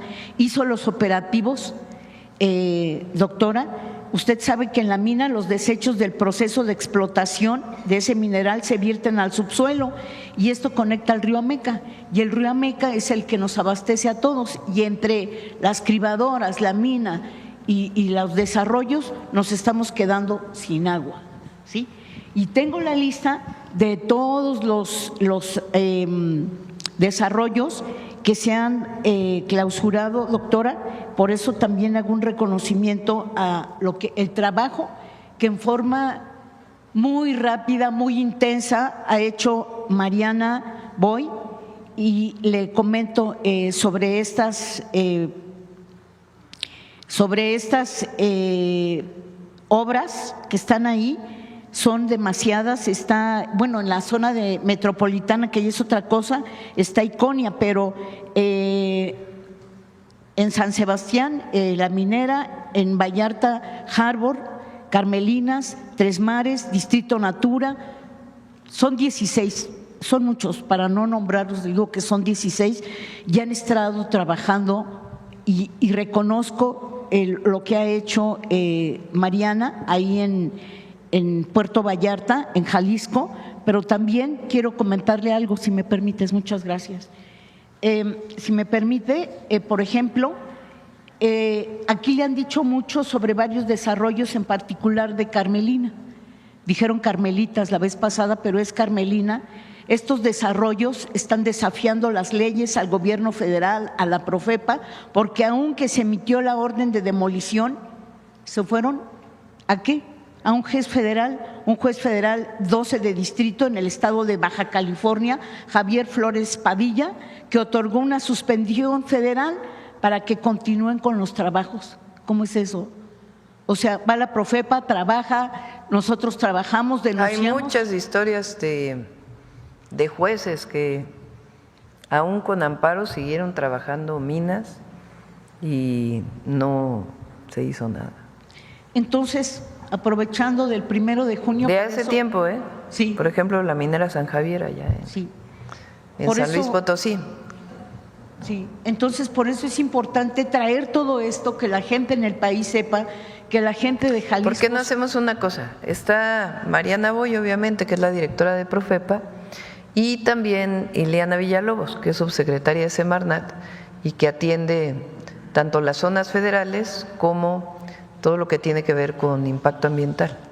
Entonces, si te parece, las ponemos en contacto contigo. Sí, muchas gracias. Finalmente quiero comentarle que ayer que estaba yo aquí, los amigos, gente de la tercera edad, están viviendo una situación muy difícil.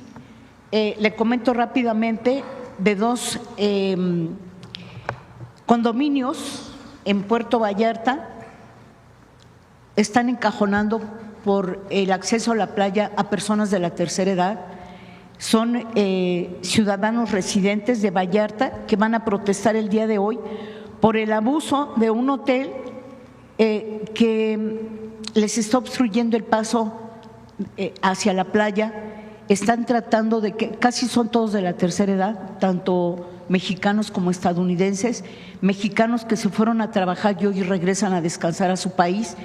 Y quisiera que en este caso muy en particular también nos ayudara, Presidenta. Y finalmente tengo un asunto muy pendiente que traje desde la época del presidente Andrés Manuel López Obrador, es el caso Mismaloya. Están muy voraces por la tierra, quieren desalojar a Mismaloya, se ha llegado a un proceso en el que estábamos a punto de salir gracias a la intervención del entonces presidente Andrés Manuel, de un joven que trabajaba en Gobernación, Fernando Pulido Kim, que encontró el acta de defunción y con eso impidió un fraude procesal. Pero han cambiado las cosas, el joven que nos asignaron recientemente murió, Javier Velázquez, y tenemos un caso que la verdad tiene tiempo y se requiere nada más voluntad y decisión ya. Sabemos que hay muchos problemas, pero que ojalá también nos pudieran atender en este sentido. Sí, cómo no. Ella a través de Adriana, tanto con Semarnat como con Gobernación. Muy bien. Y finalmente, pues maestros también de Jalisco le mandan maestras, que sí son maestras, les mandaron unas misivas para usted, para que las puedan leer y aquí se las dejo. Muchas gracias. Muchas gracias. Gracias. Disculpe. A ver, acá. Gracias, Presidenta. Buen día. Óscar Zamudio para Sagacín del Estado de Hidalgo. Ayer presentaba usted los pronósticos de participación ciudadana para la elección del 1 de junio, los cuales parecen más bien positivos. Saber si el gobierno está prevenido en el caso de que los maestros del CENTE quisieran sabotear algunas de pues las esperemos casillas. Que no. Y de todas maneras, pues nosotros no vamos a reprimir, también eso es importante. Ayer ellos comentaron que no quieren boicotear la elección, pues espero que sea así realmente. También nos han preguntado, Presidenta, que el domingo, como no va a haber esta vez PREP o esos resultados preliminares, saber cómo y cuándo se van a publicar los resultados de esa elección. Pues eso lo tiene que contestar el INE. Hasta ahora lo que han informado, a diferencia de las elecciones normales, bueno, para presidentes municipales, legisladores, digamos, la elección para el Poder Ejecutivo o Legislativo, sea estatal o sea federal, en la casilla se hace el conteo. O sea, se cierra la casilla, ya no hay personas en la fila para votar, se cierra la casilla y ahí se sacan las boletas, se anulan las que no se utilizaron y empieza el conteo de por qué partido se votó en cada uno de los puestos de elección popular. En este caso, el conteo se va a hacer en los distritales, en los consejos distritales. Se va a hacer un conteo de cuántas personas votaron y después la urna se va a llevar al consejo distrital y en el consejo distrital se va a hacer el conteo. De acuerdo con lo que ha dicho el INE, van a ser determinado número de horas para ese conteo. Van a iniciar con ministros y ministras de la Corte y después otros cargos de elección popular. Ellos tienen que decir, de acuerdo a los tiempos de lectura y apuntes, hay observadores, en estos casos observadores independientes, que van a estar revisando cuánto tiempo para poder dar todos los resultados, incluidos los locales. Hasta donde no va a ser al día siguiente todo, sino que cada día van a estar dando distintos resultados, es lo que ha informado el INE. Y todo se hace en una urna. A diferencia de las elecciones al Poder Ejecutivo o Legislativo, si se acuerdan, uno vota y después para presidente pone uno en una urna, para diputado federal pone en otra urna, para senador pone en otra urna. Ahora no, todas se van a poner en una sola urna. Entonces en la casilla pues van a ver cuánta gente votó y después ya en el distrital van a hacer el conteo, es distinto. Entonces quien tiene que informar a la ciudadanía cuándo se van a dar a conocer los resultados, pues es el Instituto Nacional Electoral. De acuerdo, Presidenta. En otro sentido, han estado llegando inversiones internacionales a México. El día de ayer el gobernador Julio Menchaca de Hidalgo anunció una inversión histórica en nuestro estado de 117,000 millones de pesos. Es uno de los polos del bienestar, además en el estado de Hidalgo. En este sentido y en el tema de salud, ¿está considerado entonces algún hospital metropolitano? Había por ahí un proyecto en la región de Tizayuca que pueda atender entonces a todo este desarrollo. Por eso se llaman polos de bienestar. El objetivo es que allí donde van a estar los empleos, pues cerca viva la gente y cerca tengan todos los servicios necesarios. Entonces, salió la publicación de los polos de bienestar que anunciamos el pasado jueves y el concurso de quién va a participar en esos polos, que son 14 primeros, sale en este mismo mes para que ya pues se inscriban. Y en el caso de Hidalgo, en efecto, él me ha estado comentando pues muchas inversiones que están llegando al estado de Hidalgo y ya estaríamos trabajando, si es que es necesario, algún hospital, escuela adicional. Incluso lo que queremos es que haya centros de investigación ahí donde están los polos de bienestar. Reportaban en la región de Tizayuca y sobre todo en el municipio la falta de… no es suficiente la atención en términos de salud, de ahí mi pregunta. Y por otro lado, Presidenta, en un tema de deporte, también en el estado de Hidalgo, en el Mundial de Clubes 2025, los Tuzos del Pachuca es el único equipo que estará participando. Saber si la CONADE tiene previsto o tiene alguna estrategia. ¿Cuál? Otra vez, perdón. El Mundial de Clubes 2025, los Tuzos del Pachuca son el único equipo mexicano. Toluca, por cierto.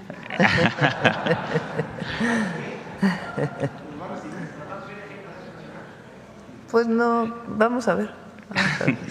Los Tuzos del Pachuca estarán participando, son el único equipo mexicano que estará en el Mundial de Clubes 2025. Saber si la CONADE tiene planeada alguna estrategia en ese sentido y saber cuál es lo más reciente en políticas públicas del deporte, Presidenta. Sí, ya si quieren viene Rommel Pacheco para informar todo lo que se está haciendo en la CONADE. Ahora fueron las Olimpiadas Nacionales en Tlaxcala, un ejercicio muy importante y pues ya informamos cuando lo invitamos para que pueda informar. De acuerdo, muchas gracias, Presidenta. Gracias y felicidades también al Pachuca, pues. A los Tuzos. Adelante. Muchas gracias, buenos días a todos. Los Pumas para que no digan. Adelante. Muchas gracias, Presidenta. Buenos días, Julio Sánchez de Uno TV. En primer tema de la elección judicial, quisiera preguntarle en este contexto de que pues, lo que se busca es eliminar la corrupción que hay o la posible corrupción que hay en el Poder Judicial. ¿Usted apoyaría que se vote, digamos, en favor de quienes aspiran, pero que son candidatos precisamente del Poder Judicial a continuar pues con esa labor, por ejemplo, seguir pues siendo jueces? Bueno, la gente tiene que decidir. Yo no voy a orientar a votar por una u otra persona. Y la Constitución establece que hay personas que ya son parte de la Corte que pueden participar nuevamente y personas que no han sido parte del Poder Judicial que están participando para cualquiera de los puestos de elección popular. Entonces, a partir de la información que tengan, pues la gente tiene que tomar su decisión. De acuerdo. En el tema del impuesto sobre a las remesas en los Estados Unidos, usted decía ayer que se tendría entre los planes pues hacer algún tipo de manifestación que sea pacífica, conocer pues cómo sería, en qué términos, ya lo vamos a informar. La próxima semana se va también un equipo grande, tanto de senadores, senadoras como del Gobierno de México, a hablar con senadores republicanos, también con paisanos y paisanas que están en Estados Unidos y ya pues pasando, si quieren, la elección al Poder Judicial, hablamos de ese tema también. De acuerdo. Pero nosotros no estamos de acuerdo con que haya impuestos a las remesas, de ninguna manera. Entonces, vamos a hacer todo nuestro trabajo en el marco de las leyes de Estados Unidos y de México para que sepan todos los senadores y senadoras pues que es algo que no le beneficia ni a Estados Unidos ni a México. De acuerdo. Preguntarle sobre el tema de lo ocurrido con el buque Escuela Cuauhtémoc de la Secretaría de Marina, si tiene pues actualización al respecto, si ya se permitió oficialmente a la Fiscalía de Nueva York pues hacer las investigaciones. Le pedimos a Marina que dé toda la información, por favor. ¿Se tiene planteado o se tiene pensado demandar de alguna forma por parte de México al piloto que tuvo... Hay que esperar la investigación, que plantearon 30 días. Okay. Hay que esperar el resultado. De acuerdo. Presidenta, hoy se publica en el Diario Oficial de la Federación la Dirección contra Organizaciones Delictivas de la Secretaría de Hacienda. Saber cuál es el objetivo de esta unidad que está es una unidad especial para fortalecer la UIF, para pues todo lo que tiene que ver con lavado de dinero. Entonces, estamos fortaleciendo la unidad de inteligencia financiera. ¿Y cuáles serían, digamos, sus alcances con esta? O sea, pues tener más capacidad de investigación e inteligencia para investigar el lavado de dinero. Entiendo. Presidenta, por último, y muchas gracias, el tema de la CENTE. Ayer los maestros decían que usted les prometió en campaña que que se podía derogar esta ley, incluso esta reforma, incluso ponían en los megáfonos pues un fragmento de usted en la campaña. Ayer nos referimos a eso, ayer lo comenté aquí. El Fondo de Pensiones para el Bienestar, que ayer explicaron muy bien Mario Delgado y Martí Batres, es equivalente, incluso mejor, en términos del monto de la pensión para las personas que están en cuentas individuales, que derogar la ley del ISSSTE del 2007. Eso es algo que previno el presidente López Obrador, que por cierto andan diciendo que no tiene recursos el Fondo de Pensiones para el Bienestar. Sí tiene recursos y está muy claro en la ley cómo se alimenta de estos recursos.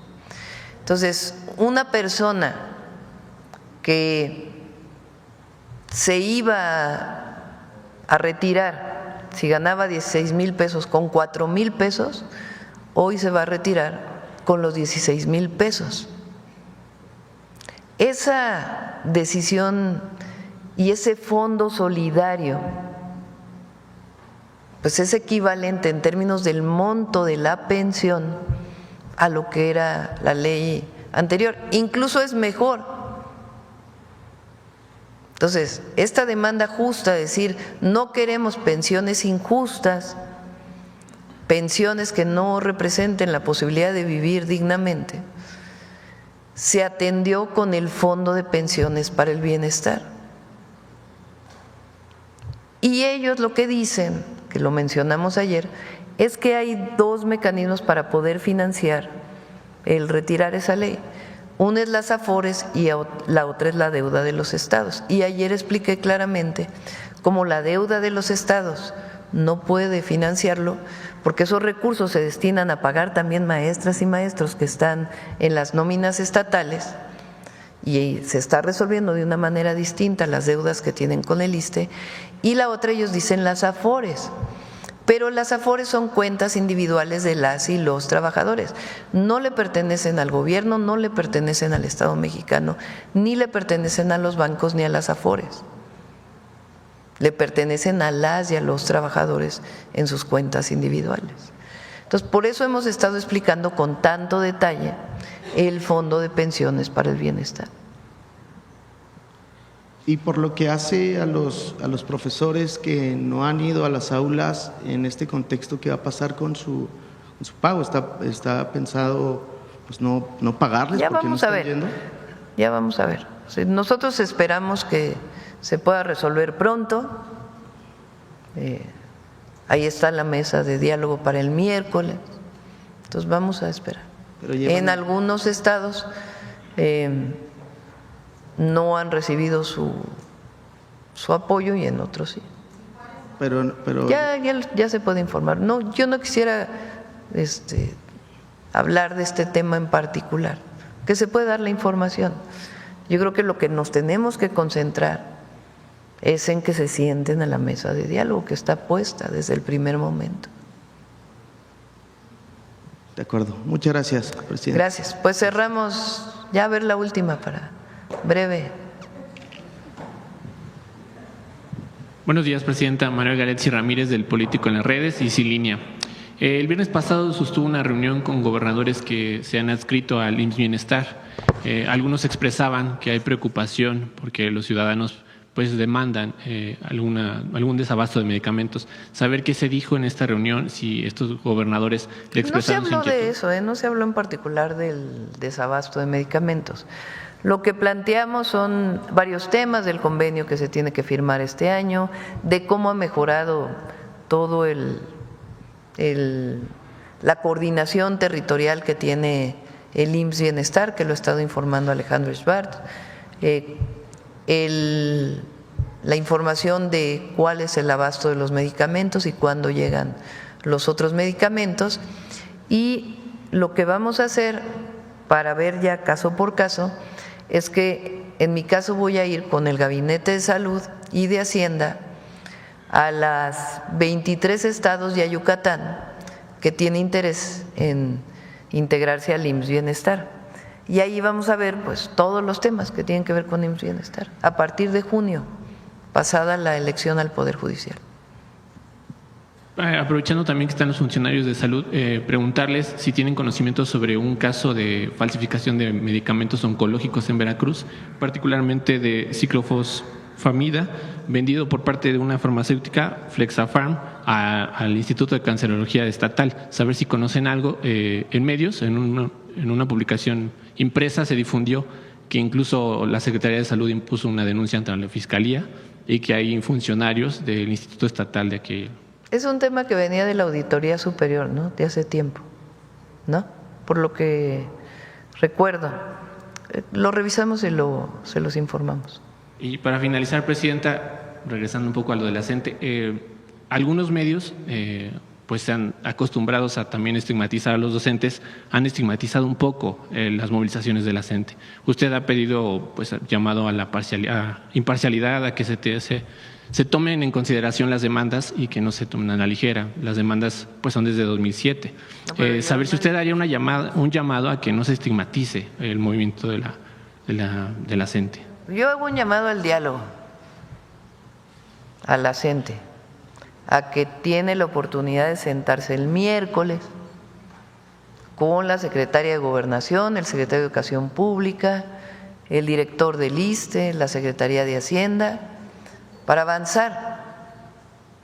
Ese es el llamado que nosotros estamos haciendo. Y también, como lo he dicho, a que pues no tiene nada que ver la elección al Poder Judicial con sus demandas. Ese es el llamado.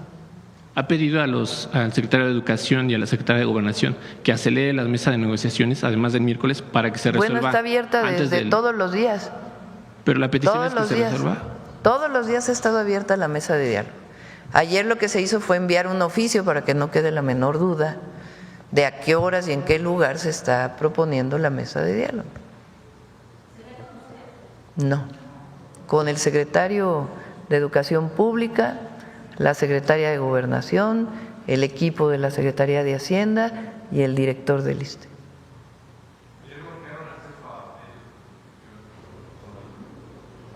Sí, y también fueron al INE. Por eso digo, ¿qué tiene que ver el INE con su solicitud? Y ya por último, Presidenta, ha trascendido en algunos medios impresos que el gobernador han tenido pláticas con el gobernador de Oaxaca porque hay un supuesto impulso a esta movilización. ¿Lo afirmaría o desmentiría? No, el gobernador de Oaxaca nos ha estado apoyando para poder, pues en particular con la sección 22, pues ver un esquema en donde pueda, junto con toda la coordinadora, sentarse a dialogar. Bueno, gracias. Cerramos el día de hoy. Buenos días. Adiós.